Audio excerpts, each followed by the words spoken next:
All of us have suffered or will suffer on a climb. It's one of the fundamentals of cycling as we battle against gravity.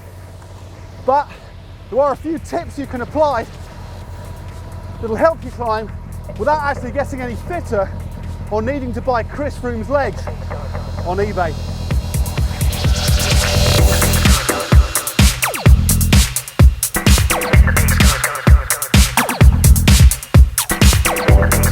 Position. When riding in a group and hitting a climb, whether in a race situation or out training, and not feeling so good or worried about being dropped, save yourself some effort by grabbing yourself what we call sliding space.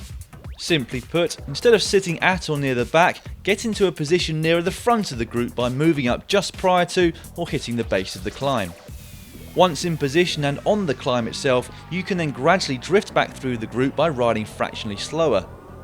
But by the top of the climb, length and gradient dependent of course, you will still be within the wheels of the group, or at worst, have the group in sight rather than being a long way back. Many pros adopt this method. It simply saves energy. Think about it, actually riding the climb slower but staying in contact. Bonus! Don't go into the red. One of the main keys to surviving on a climb is not to let yourself get into that red zone and into oxygen debt. It's about riding at your own level.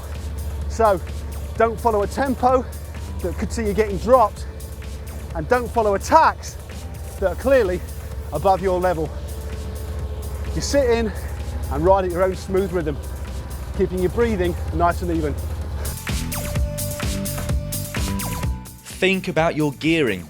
Try to adopt a good cadence. That is, sit down, hold the middle of the handlebars and try to spin a gear rather than churn one. Concentrate on your breathing and focus on the road ahead. It will hurt, but it should be a pain you can control.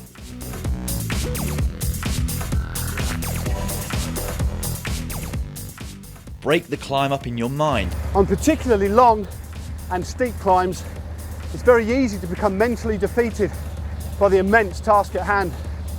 So try this.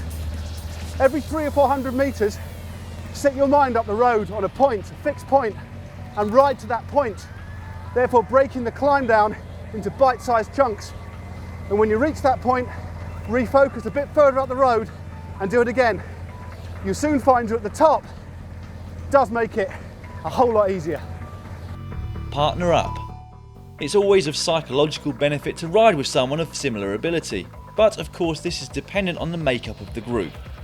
If you do end up with someone, take it in turns to set the tempo whilst regularly talking and offering encouragement to the other.